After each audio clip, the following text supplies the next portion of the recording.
Indonesia memiliki sumber harta karun tambang terbesar keenam di dunia.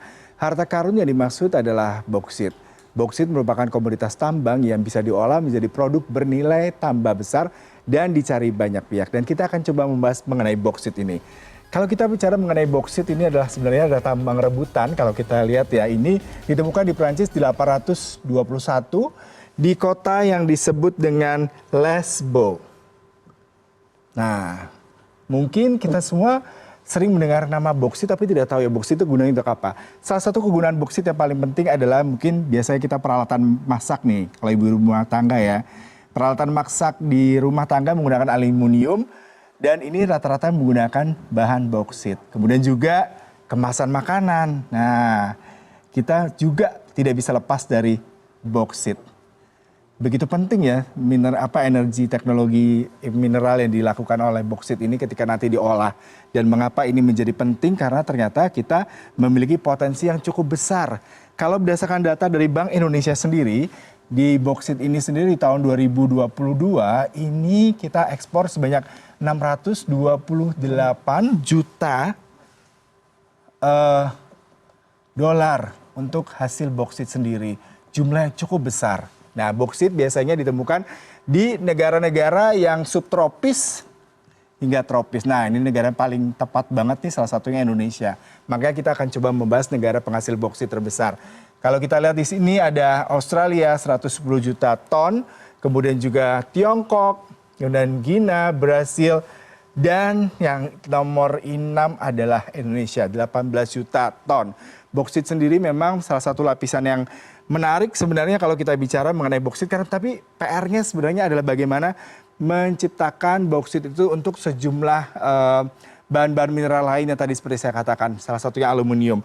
Boksit ini di dalamnya ada lapisan disebut dengan bauxite, kemudian lagi diaspora, biasanya bukan diaspora warga negara di asing ya, dan yang terakhir mengandung gipsit.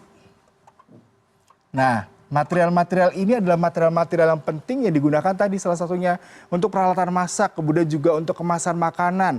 Itu semua salah satunya banyak menggunakan aluminium ataupun dengan bagian dari boksit sendiri yang sudah menggunakan teknologi untuk diolah lebih dalam lagi.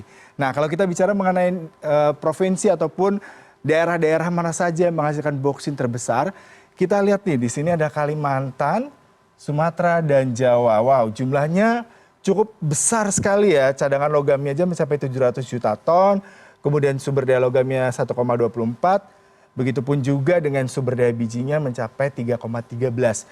Kalimantan paling banyak di Kalimantan Barat, mungkin di kota Singkawang gitu ya, Pontianak dan sekitarnya. Kemudian di Sumatera juga, ini yang paling menarik kalau kita bicara mengenai Sumatera, di sini salah satu kota yang seringkali menjadi pusat produksinya adalah kita sebut di sini Sumatera Selatan di Kabupaten Labuan Batu. Ini Labuan Batu ya. Kemudian juga kita lihat di Jawa. Ini merupakan hasilnya tidak sebesar dari Kalimantan maupun Sumatera, tetapi ada 90,7 juta ton. Jumlah yang cukup signifikan yang kita bisa melihat dari ini. Nah, ini daerah-daerah penghasil boksit. Kepulauan Riau tadi di Sumatera, kemudian juga Sumatera Selatan, Labuan Batu, Bangka Belitung, Kalimantan Barat tadi seperti saya katakan ada Singkawang, kemudian juga ada Pontianak, kemudian kalau di Kepulauan Lingga, Tanjung Pinang, dan Karimun ini untuk di Kepulauan Riau ya, Bangka Belitung dan Kepulauan Riau ini merupakan penghasilan cukup signifikan dari semua boksit dan sumber daya mineralnya.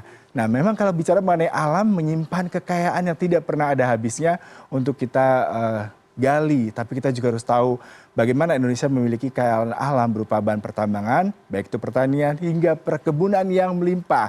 Bahkan rencananya di tahun 2023 Presiden Jokowi juga akan menghapuskan ekspor timah, karena kita tahu sendiri timah, nikel, dan boksit merupakan sumber mineral di tanah air. Dan kekayaan alam ini seharusnya dioptimalkan melalui hilirisasi guna meningkatkan kemakmuran rakyat. Presiden Joko Widodo